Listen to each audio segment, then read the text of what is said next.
Okay, ladies and gentlemen, my name is Asajunupi, and today I wanted to highlight things that is happening in Nigeria because I think it's important for us to talk about political problems that we are facing in Nigeria. First of all, let's listen to Atiku, what Atiku says. The expectations of Nigerians who are expecting real-time electronic, transfer to the various levels of, of the elections. But what we got is a mixture of electronic and manual transmission, which is going to cause more confusion or chaos than if we have a single tier, electoral transmission system, which is real-time electronic. That would be our preference. And I think there is need for all the opposition political parties to come together to pursue this issue. I mean, we shouldn't allow it to rest where they wanted it to rest today. Absolutely not. I don't support that. So, as you can hear, Atiku is very clear in his opposition. Atiku wanted all the oppositions to come together because Atiku felt that this is a political suicide. If Bola Ahmed Tinubu will be able to control Senate, manipulate Senate for them to do this kind of law. I mean, the Senate was wiser half, as most of them say. You try to create a law that will stop corruption, right? Then, at the same time, you now put another manual correction, manual deposition. It doesn't make sense because what these guys are trying to do, they are trying to find a way, a loophole to manipulate the election coming 2027. Because come on, like you make a law that mandatory INEC, you mandate INEC that after the collation of the result at the spot, that they must transmit that result. At the same time, you give them a loophole saying that if the transmission is not working, that INEC is obligated to do it manually. And you all know what is manually. When you do it manually, there will be a lot of corruption. So maybe let's listen to P2B, what P2B says about this whole issue too. For those obedient, we have already listened to Atiku camp. Let's listen to obedient camp to know what Obi says also.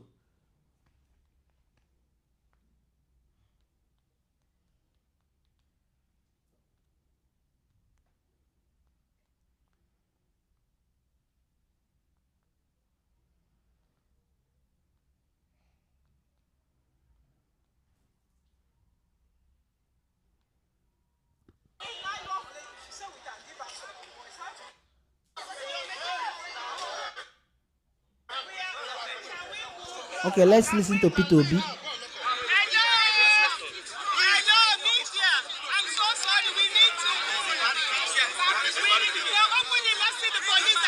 Let me start by thanking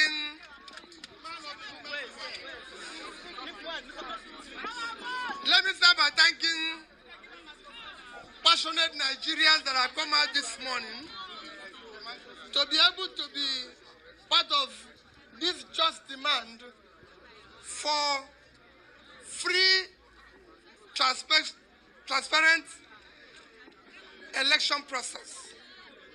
I thank all of you. We must have a better and a new Nigeria where all of us can be proud to say we are Nigerians. Our demand here is just, it's simple, it's not a complicated thing. That's why we're here this morning. The police have advised us that we cannot go beyond this gate. As law-abiding citizens, we are accepting that, but we need to address our concerns about this country and election. What we want is an electoral process that is transparent from beginning to finish. Our demands about the amendment is simple. let us have an amendment that allows first, let's know qualification of people who want to contest the election. And that qualification must be advertised. So if anybody says, I went to this primary school, I went to this secondary school, I went to this university, people are supposed to know about that. And that process has to continue through party primaries and everything. And finally, the election must be transmitted electronically from the polling booth direct. We don't want any transit point any longer. Let people watch it. That's what is happening in South Africa. That's happening in Ghana. That's happening everywhere. The giants of Africa have refused to be giants in anything. We cannot continue to shame Africa. We now want giants of Africa to be true giants of Africa.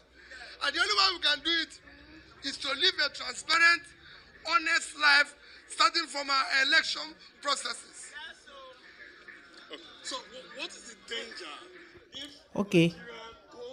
Okay, right now, as you can hear Obi camp, obedient, Mr. Peter Obi, His Excellency Mr. Peter Obi also explained, saying that him too did not agree the Senate position on putting two laws in one box. He himself did not agree that what the Senate did is right. But this is a video that he made in protest when the Senate single-handedly put in just a manual collation, manual processing. So let's also listen to Kwankwaso camp, because also in Kwankwaso camp there is also opposition in Kwankwaso camp, where also Kwankwaso is accused of financing a terrorism. But first of all, let's listen to Kwankwaso camp before we can come to conclusion.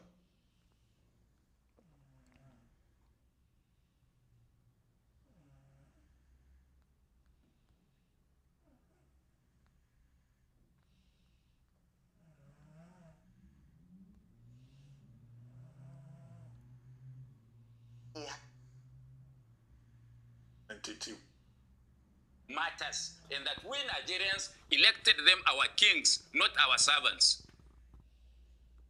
That is for this.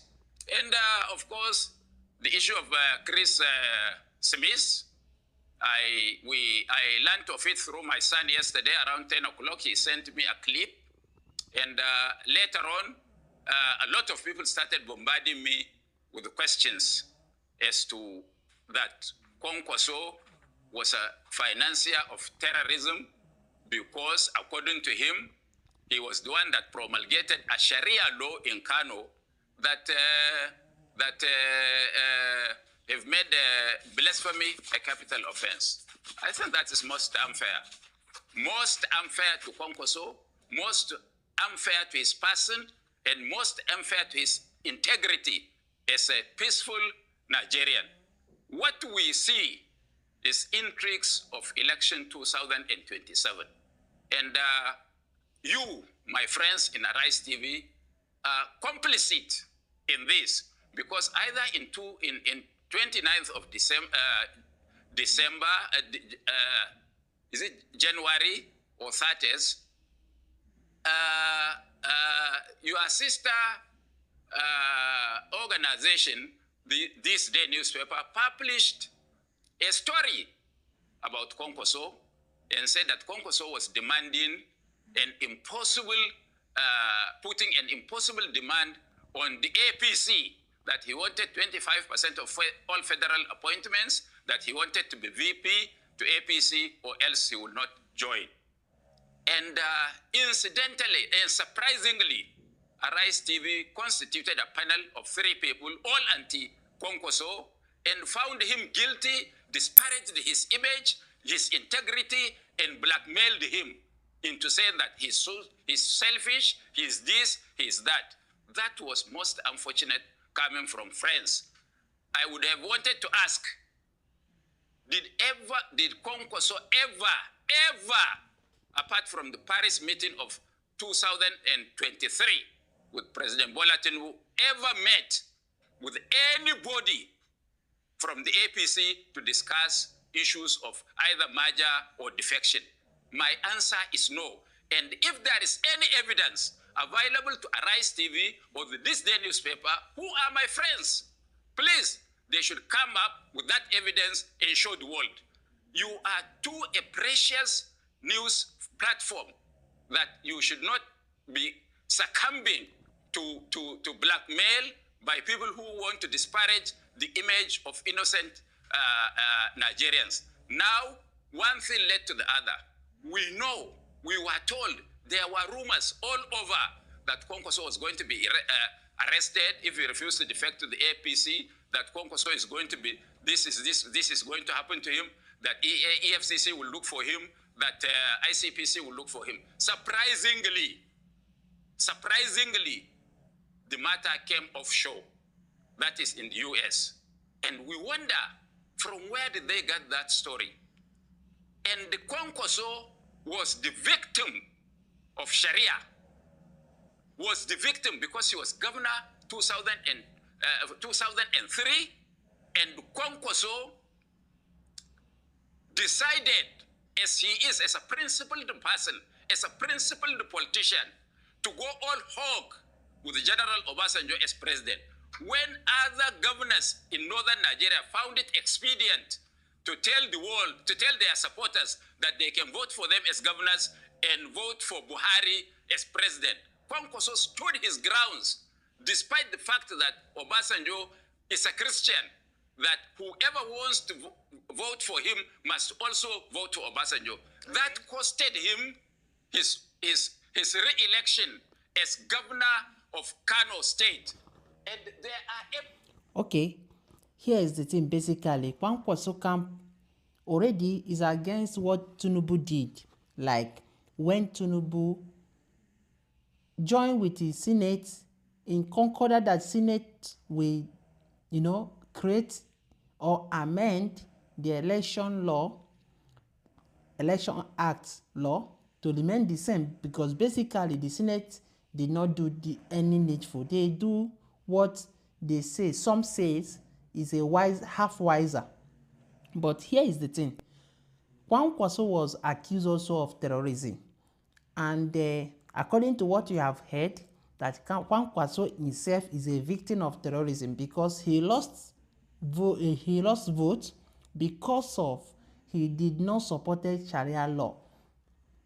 But I have some mixed feeling because the same Kwankwaso is the one sending people to Mecca just to go and learn how to be quote-unquote a real Muslim. Maybe they are right because, mostly northern Nigeria, Muslim is their main religion. So I won't outright bring Kwankwaso because if you look to Sharia law, that law is a law that doesn't have to exist in Nigeria because Nigeria is a secular country. Nigeria is Christian, Muslim, Buddhist,